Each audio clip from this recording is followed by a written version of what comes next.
हरीश साल्वे जी ने जब ये मुद्दा उठाया और कहा कि कुछ समय और चाहिए, चूंकि हिसाब किताब इतना अलग अलग जगह रखा हुआ है, लेकिन सुप्रीम कोर्ट ने कह दिया कि हिसाब किताब दीजिए, कितनी हुई है, कितने मुकदमे अभी चल रहे हैं, कितनी एफआईआर दर्ज है, वो सारा विवरण भी देना होता है। तो सबको, जनता को तो पता होता है, लेकिन क्या उसके बाद जो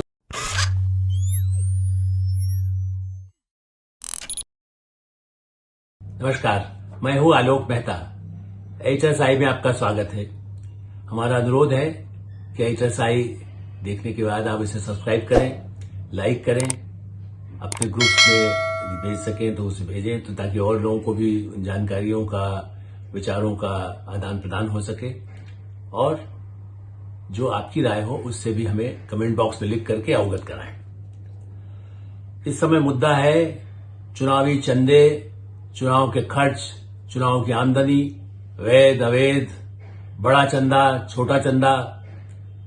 एक हंगामा पिछले कुछ महीनों से लगातार चला और इस समय पीक पर चुनाव से पहले, लोकसभा चुनाव से पहले सुप्रीम कोर्ट ने फैसला दे दिया कि नहीं, आपको तुरंत 15 मार्च तक हिसाब किताब देना होगा कि जो बॉन्ड्स के जरिए, इलेक्शन बॉन्ड्स, चुनावी बॉन्ड जो जारी किए गए 2018 में, उसका हिसाब किताब state bank of India election commission को बस 11 तारीख 12 तारीख तक दे दे, और उसके बाद 15 मार्च तक इलेक्शन कमीशन भी अपनी वेबसाइट पर वो हिसाब किताब जारी कर दे कि इस इलेक्शन बॉन्ड्स में किसको कितना, किस पार्टी को मिला और वो बॉन्ड्स किसने खरीदे।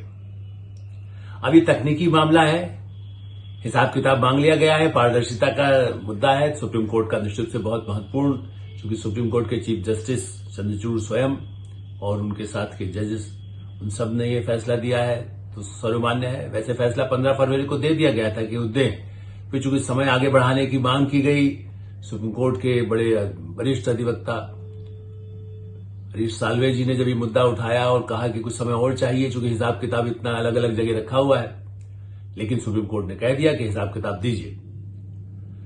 चुनाव में पारदर्शिता, या एक तरह से कहा जाए कि वैधानिक पैसा आए, काला धन ना आए, इसीलिए सरकार ने यही कहा था कि हमने 2018 में स्टेट बैंक ऑफ इंडिया की प्रावधान किया है कि वो इस तरह से बॉन्ड जारी कर सकता है, जिसको 1,000 रुपया, 10,000 रुपया, 1 लाख रुपया, 10 लाख रुपया, 1 करोड़ रुपए तक का बॉन्ड ले, या जितना जो लेना चाहे, जो संस्था लेगी उसका रिकॉर्ड रहेगा बैंक में। स्टेट बैंक में तो आएगा तो रिकॉर्ड तो रहता ही है। और उसके बाद में पॉलिटिकल पार्टीज 15 दिन में, जिस पार्टी के लिए बॉन्ड लिया गया, 15 दिन में उसका भुगतान मैंने वो अपना ले ले, ताकि उसके पास पैसा जो जरूरत है वो आ सके। तो बहरहाल इसलिए ये मुद्दा बन गया, और उसके बाद एडीआर की पिटीशन और पहले के फैसले, और अब उसके बाद तो फैसला 15 मार्च तक पारदर्शिता आएगी। उस पर तो हम कुछ कह नहीं सकते। हम कहेंगे कि हाँ ठीक है, स्वागत योग्य है, पारदर्शिता के मीडिया में हम सब समर्थक हैं। और इसलिए मेरा, लेकिन एक सुप्रीम कोर्ट के फैसले का स्वागत हो, उस पर जो असहमति हो, चूंकि फैसलों पर तो आप अपनी टिप्पणी कर सकते हैं, तो हम उस पर भी नहीं जा रहे हैं। मैं सुप्रीम कोर्ट के फैसले पर तो कुछ कह ही नहीं रहा हूं। मेरा कहना है कि क्या भारत का मतदाता, एक पत्रकार के नाते और एक नागरिक के नाते, हम लोग कितना उससे प्रभावित होते हैं कि किसने पैसा दिया। क्योंकि देखिए, मैं कब समझिए 1970 से पहले कालिक उसमें, उसके बाद 71-72 से 71-72 से तो दिल्ली में ही राजनीतिक गतिविधियां, राजनेताओं से मिलना, उनकी कार्यप्रणाली, उनके चंदे, उनके पक्ष विपक्ष सारे घमासान देखता रहा हूं, इसलिए कह सकता हूं। और चुनाव भी, हर चुनाव में देश में कई हिस्सों में जाता भी रहा हूं। क्या मतदाता ये देखता है कि ये पैसा, जिसकी गाड़ी है, जिसके पास मोटरसाइकिल है, जो तांगे से आया है, ये पैसा किसका है? मेरी जानकारी के हिसाब से लोगों को उसमें कम दिलचस्पी, थोड़ा सा चकाचौंध होती है, क्योंकि पैसे का प्रभाव बढ़ा, इसीलिए सारा विवाद है कि धन बल करोड़ों रुपया खर्च हो रहा है। अब ये सही है कि इलेक्शन कमीशन में ये प्रावधान तो कई वर्ष से हो चुका है कि आपके पास कितनी आमदनी है, कितना आपकी संपत्ति है, उसको हर उम्मीदवार को ही डिक्लेयर करना होता है और वेबसाइट पर उपलब्ध हो जाता है। इसी तरह से उनकी संपत्ति, परिवार की संपत्ति या और कॉर्पोरेट में कहीं शेयर है, वो सब तो बताया जाता है। और आपराधिक पृष्ठभूमि, यदि कोई केस दर्ज है, कोई सजा हुई है, कितनी हुई है, कितने मुकदमे अभी चल रहे हैं, कितनी एफआईआर दर्ज है, वो सारा विवरण भी देना होता है। तो सबको, जनता को तो पता होता है, लेकिन क्या उसके बाद जो धनपति रहे हैं, आज से नहीं 60s से 50s से, जो जब से 52 के बाद चुनाव हुए, क्या उससे चुनाव के मतदाताओं ने उसको ध्यान देकर के बहुत अधिक वोट दिया, या उससे उन नेताओं को फर्क पड़ा जिनके पास संपत्ति बढ़ती चली गई है पिछले 5 साल में, 10 साल में, 20 साल में? क्या उससे उनकी हार जीत पर फर्क पड़ा है? क्या वो फिर चुनाव में आपराधिक पृष्ठभूमि होते हुए इवन चार्जशीट हो गए हैं, लिखा हुआ हो तब भी क्या वो चुनाव में जीत कर आ रहे हैं या नहीं आ रहे हैं? उन पर भ्रष्टाचार के कितने मुकदमे चल रहे हैं तब भी वो आ रहे हैं या नहीं आ रहे हैं? हाँ, ये जनता जागरूक हो, पता रहे, ये तो अच्छी बात है। लेकिन भारत देश का मतदाता ये जानना चाहता है और जिसके लिए वोट करना चाहता है, अब खास करके जागरूकता आने के बाद 75 साल में, कि मुझे इस पार्टी के सत्ता में आने से क्या लाभ मिलेगा, या इससे हमें समाज के लिए, कल्याण के लिए, मेरी सुविधाओं के लिए, सड़क के लिए, पानी के लिए, बिजली के लिए, अस्पताल के लिए, स्कूल के लिए, कॉलेज के लिए, कंपनी चलाने के लिए, अपनी दुकान चलाने के लिए, अपनी खेती बाड़ी के लिए मुझे जो उम्मीदवार है और जो पार्टी है उससे कितना फायदा मिलेगा। मेरी समझ और मेरी जानकारी के हिसाब से देश के विभिन्न चुनाव क्षेत्रों में घूमने के बाद दिन पिछले 50 वर्षों में मेरा मानना है कि धीरे धीरे लोग और अधिक जागरूक हुए हैं। ठीक है, जाति, धर्म, सांप्रदायिक, देशी विदेशी, वर्ण, अपराध, ये सब आवाज उठती है, चर्चा होती है, लेकिन अंततोगत्वा अब जागरूक इतना हो गया है कि अब उन सबसे ज्यादा प्राथमिकता पहले भी थी। मैं यदि खुद भी मेरा स्कूल आगे चलेगा कि नहीं, कौन मंत्री आया है, मैं दूसरे कहां पर मेरे को एडमिशन मिल सकेगा कि नहीं मिल सकेगा, यदि गांव में हूं तो मैंने ये खुद अपनी मांग रखी थी नेताओं के सामने। उसके बाद कहीं आगे जाकर के मेरे पिता कहां पर काम करेंगे तो उससे आगे पढ़ने की सुविधा होगी, तो ये तो सब चाहते रहे, आज से नहीं, 50 साल से, 60 साल से, 70 साल से चाहता है। लेकिन क्या उससे उन नेताओं को जिन पर ऐसे पैसा बढ़ता चला गया है, क्या वो चुनाव में हारते चले गए, या जो कम आमदनी वाले थे वो हार गए या जीत गए? इसलिए मुझे ऐसा लगता है कि ये विवाद ठीक है, इस चुनाव में पारदर्शिता आई, ये भी अच्छी बात है। चलिए हम बॉन्ड्स की चर्चा भी कर लेते हैं। पिछले 2018 में चूंकि जारी हुए थे, जिसमें कहा गया था कि भाई 1,000 रुपया, 10,000 रुपया, 1 लाख, 10 लाख, 1 करोड़ रुपया, इस तरह की जो अलग अलग बॉन्ड्स हैं, जिसको जो खरीदना चाहेगा वो खरीदे और वो अपना केवाईसी वगैरह जो प्राथमिकता होती है। स्टेट बैंक ऑफ इंडिया की कुछ 28-29 जो चुनी हुई ब्रांचेज हैं उनमें इसको अलाउ किया गया था कि आप जो चाहें वहां पर आप जमा करेंगे और 15 दिन में पॉलिटिकल पार्टी वहां से जिस पार्टी के नाम पर है वो उसको ले लेगी, वरना फिर उसका उपयोग कहीं दूसरे सरकार के उसमें जो खजाने में है वो जा सकता है। ऐसी स्थिति में 16,000 करोड़ रुपया कुल इन 4 सालों में आया और 5 कह लीजिए आप, चूंकि 18 से शुरू हुई तो तुरंत जितना आना हो, और इसमें भुगतान लिया किसने, पार्टियों ने इस बॉन्ड में से 12,000 करोड़ रुपया पार्टियां ले चुकी। अब एडीआर और बड़े बड़े वकीलों ने जब अपील किया है तो उसमें यही कहा गया कि साहब हमें यह हिसाब बताया जाए किस पार्टी को, जो हो सकता है कुछ तो कुछ उनमें फायदा दिया होगा, वही कारपोरेट कंपनियां चूंकि आ गई। मैंने जैसा कहा कि पहले चुनाव में जो फर्क पड़ता था तो हमने देखा, पहले चलिए अब कारपोरेट कंपनियां बढ़ गई हैं, उदारीकरण के बाद धीरे धीरे बढ़ती चली गई है और अभी सबसे बड़ा मुद्दा राहुल गांधी और विरोधी पार्टी उठाते हैं, इसीलिए प्रशांत भूषण जैसे वकील भी एडीआर के लिए खड़े हुए और उन्होंने कहा कि हिसाब किताब बताएं, चूंकि खास कारपोरेट कंपनियां लगे रही हैं। देखिए, मैं जिस तरह से पत्रकारिता में तो मैंने देखा है कि चाहे पहले कौन थे, टाटा बिरला की सरकार, कम्युनिस्ट पार्टियों के नारे हमारे घर के बाहर, सड़क पर, ऐसी Samajwadi party, socialist party, George Fernandes, सब बड़े बड़े पूंजी घरानों के खिलाफ आवाज नारे लगाते हुए चुनाव आते थे। लेकिन तब भी ये सब जानते थे कि कौन सहायता दे सकता है, थोड़ा बहुत जो देता है, नहीं देता है वो अलग बात है। लेकिन कहीं मेरी जानकारी के हिसाब से भी मैं चूंकि ऐसे संस्थानों में भी रहा हूं जहां साफ होता था कि पार्टियों को योगदान, सहयोग दिया जाता है ताकि अच्छे उम्मीदवार जीते, उनकी पसंद के आए, जो ऐसी नीतियां बनाए। टाटा, बिरला, डालमिया, ये बड़े नाम थे जिनके नाम पर जिस हिसाब से कहा जाए कि सब चलता था। गोयनकाज, आप जानते हैं गोयनका खाली इंडियन एक्सप्रेस वाले गोयनका नहीं, और भी गोयनका परिवार बहुत बड़ा है। डालमिया परिवार से ही सब जुड़े हुए भी रहे, जैन्स, जिंदल्स। फिर वर्षों तक तो यही सब चलता रहा, इन पूंजीपतियों के नाम आते थे और वो भी चुनाव में जो सहयोग कर सकते हैं, उनके परिवार के लोग खुद भी लोग चुनाव में खड़े हुए आए, संसद में भी रहे, चाहे बिरला रहे, चाहे डालमिया रहे, चाहे जैन रहे, सब कई परिवारों के लोग सदस्य खुद रहे। स्वयं पार्टी तो मानी ही जाती थी कि राजाओं या पूंजीपतियों की है, एक वैसी पार्टी भी थी। ठीक है, वो कम हुई, कांग्रेस पार्टी रही, भारतीय जनता पार्टी रही, या उसमें भारतीय जनसंघ रही, सोशलिस्ट रहे, कम्युनिस्ट पार्टियां रही, और कहीं न कहीं वो यूनियन के नेता भी तो चंदा कहीं न कहीं लेते थे। लेकिन ठीक है, हम उस पर भी नहीं जा रहे। हम ये जरूर मानते हैं कि पहले भी थे, और पिछले कुछ 2-3 दशक से कहिए आप कि अंबानी का नाम पहले आया। जब धीरूभाई अंबानी के साथ संयुक्त रिलायंस कंपनी थी, तो अंबानी का नाम भी इन श्रेणी में आ गया कि वो भी पॉलिटिकल पार्टी को या सिस्टम को, चूंकि अच्छी सरकार आए, उनकी कोशिश है, इसलिए ऐसे उम्मीदवारों को कहीं न कहीं मदद करते होंगे या पार्टी को चंदा देते हैं। वो तो हिसाब किताब इलेक्शन कमीशन को पार्टियां वैसे भी देती है कि हमें इतना साल का इतनी आमदनी हुई और हमने इतना खर्च किया, वो ऑडिट रिपोर्ट होती है।